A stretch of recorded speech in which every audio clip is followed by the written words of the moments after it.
Ederson or David Raya? Ben White or Kyle Walker? Rodri or Declan Rice? Hey guys, welcome back to the channel. Welcome to another video. Today's video is going to be another combined 11 ahead of the biggest game of this upcoming weekend's Premier League fixtures, as Arsenal are going to be travelling to the Etihad to take on Manchester City in a big title contenders clash this very Sunday.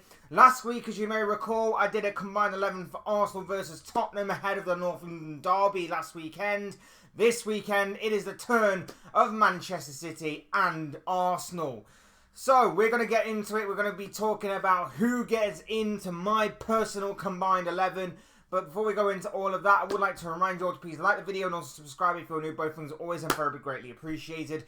Get involved in the comments section as well. Let me know your thoughts, comments, opinions, predictions, feelings, whatever you want to call it. That'll make for great and interesting reading down below in that comment section. Use and abuse that section. People would love to hear from you all on what you have to say on this particular matter, whether it be your thoughts on my team or maybe you have thoughts on your own team as well. I'm sure they'll make for great and interesting reading down there. So thank you for your continued support.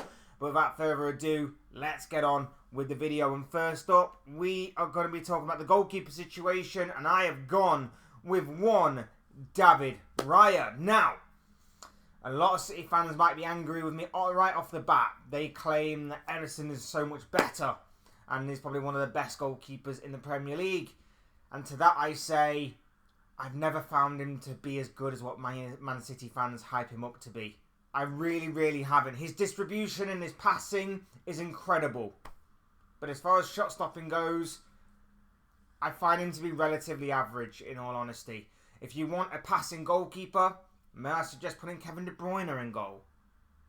That's my kind of answer to it. I know it may sound stupid, but at the same time, I find him average. Now, I'm not saying David Raya is exceptional. I'm not saying he's world class. But so far this season, he has probably been one of the best goalkeepers in the Premier League, producing some incredible saves against the likes of Aston Villa, and even this very week in the Champions League against Atalanta. He has got better over the course of time with Arsenal. He really has. He started off the season a little shaky last season, but he's certainly got a little bit better as the season wore on, and he continues to show improvement week in, week out. I put him ahead of Ederson simply for the reason that I think Ederson is a little overhyped and a little overrated, in my personal opinion. But I can understand at least why there is a bit of a conversation to be had around the goalkeeping situation between these two clubs. But David Raya, for me, gets in ahead of Ederson, despite not having as good a distribution as the Brazilian goalkeeper. Next up, moving on to the fullbacks, and I've gone with Ben White and Josko Gvardiol. Now, the left-back situation, you know, take your pick. It's not exactly the best from either side, in all honesty. The jury is still out on the likes of Jurrien Timber and Ricardo Calafiori. Of Arsenal, you could probably throw in Zinchenko in there, a former Manchester City player, of course, who has got a lot of Premier League experience, but I don't really rate him anymore. I used to think he was Mr. Consistency, but I think he's been a little bit exposed at Arsenal, in all honesty. And that's why he's sort of lost his place there, it seems. As far as what Manchester City's left-backs go, over the course of Pep Guardiola's reign, it seems to be an area where he's never really found or settled upon a proper left-back that can carry on his sort of style for longevity. For consistency over the course of a season or two, it may have worked, but for longevity, it doesn't seem to really have worked as, say, the opposite flank of Kyle Walker on the right-hand side. So, for that reason, Gvardiol gets in. I think he did really well last season in his debut season in the Premier League and for Manchester City. Again, similar to David Raya, in my opinion, he only got better with more experience and as the weeks went on. And really nailed that kind of place down for him. So, for me, Gvardiol gets in at left-back. Now, the right-back situation, of course, a little different. You've got Ben White up against Kyle Walker. Rico Lewis, for me, could obviously enter that conversation later on down the line, but I haven't seen enough of him yet to really warrant an argument in this kind of debate, in my personal opinion. So it really does boil down to Ben White versus Kyle Walker. Again, similar to Ederson, I've always found Kyle Walker to be extremely overrated, extremely overhyped. I think he's a decent enough defender, but I think he gets bailed out a lot by his pace. I think he goes to sleep very, very quickly, and I think he relies on his pace so much to bail him out of tough and sticky situations that I don't rate that at all. I really do not rate that, which is why I have gone with Mr. Ben White. Now, again, I'm not saying Ben White is exceptional. I'm not saying he's world class. Last season was his best season. Last season he was ever so consistent. Was probably one of the best or the best right back in the Premier League throughout the entirety of that last campaign.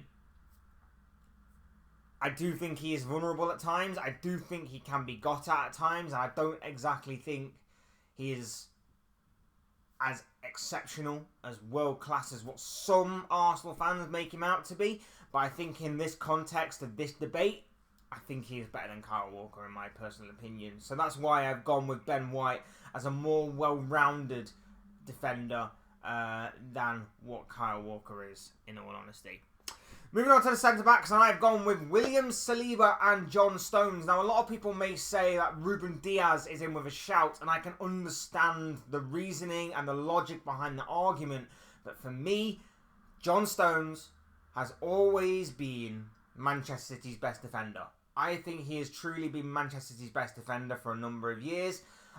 Don't get me wrong, I think Diaz is good, but again, I think a lot of City fans overhype him and overrate him as their best defender. I think John Stones is truly magnificent and offers something different to what a lot of centre-backs can offer, not just in terms of Manchester City, but in terms of the Premier League and even world football as a whole. I think the way that he plays is just exceptional, and that's why I think is part of the reason why he is the best defender at Manchester City. Again, I can understand the reason for Diaz, but I think John Stones is better.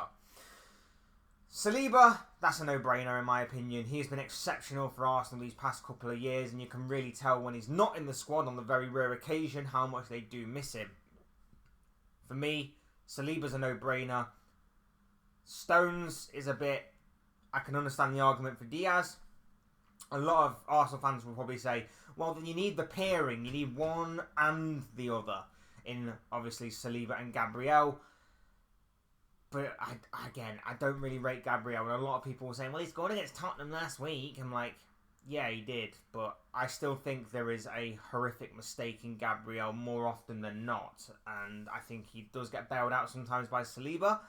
I'm not saying he's a terrible defender. I think he's a pretty good defender in all honesty. And he's certainly got better over time with the Gunners, but in this context, in this situation, it is Saliba and Stones in this combined 11 for me. Moving on to the DM role, and it is Rodri. It has to be Rodri. Like, Declan Rice is incredible, and I think there is an argument to say that he can still make this team, maybe further up the pitch, and maybe he does, as a number 8 role, but in terms of the number 6, it's hands down Rodri. There is no argument. There is no debate whatsoever. Rodri is phenomenal. Rodri is out of this world. He is world class. He is incredible. And I personally think should be the winner of the Ballon d'Or this year. I know it will go to Vinicius Jr., but at the same time, I still think Rodri deserves to be in with a shout because it's purely based on the fact that when Rodri doesn't play, City don't often win. That's it. That is it. This guy's record is exceptional and speaks for itself. Yeah, Rodri for me goes in hands down. There is no argument. There is no debate in that whatsoever. Moving on.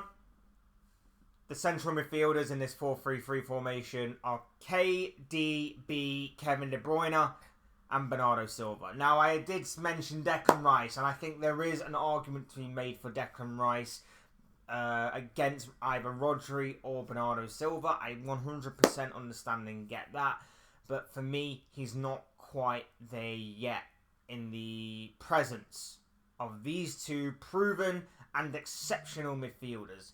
We know what Kevin De Bruyne offers us in terms of creativity and consistency. he gets in.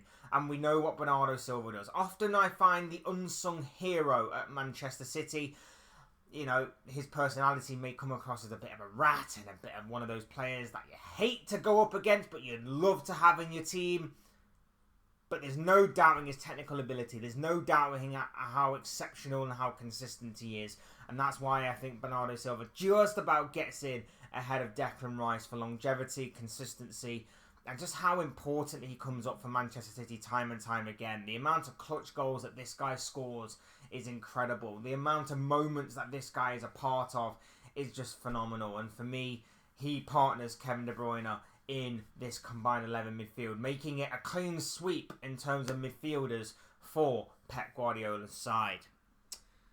Moving on to the wingers, and I've gone with the England duo of Bukayo Saka of Arsenal on one wing and Phil Foden of Manchester City on the other. Now, for me, Saka gets in hands down. He pretty much gets in by default, in all honesty. Like, there could be an argument in the future if Savio continues his projection to maybe say Savio may contest with Bukayo Saka, but obviously there is a lot more to come from that young man till obviously he gets to that stage. Bukayo Saka gets in by default, but even so, he is still a phenomenal talent.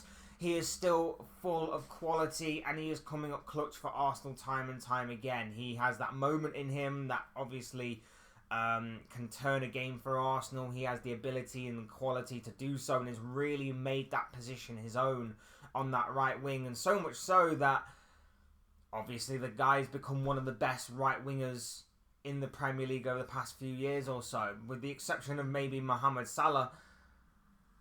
This guy is the best. This guy is one of the best the Premier League has to offer. So, yes, with the exception of Mohamed Salah, Bukayo Saka has been absolutely phenomenal these past few years in terms of consistency and in terms of obviously coming up clutch for Arsenal, grabbing games by the scruff of the neck at times and dragging Arsenal across the finish line, showing real quality and real leadership in that aspect. Saka gets in hands down. And as for the other side of Phil Foden, look, I sometimes do think that playing through the centre is maybe his best position.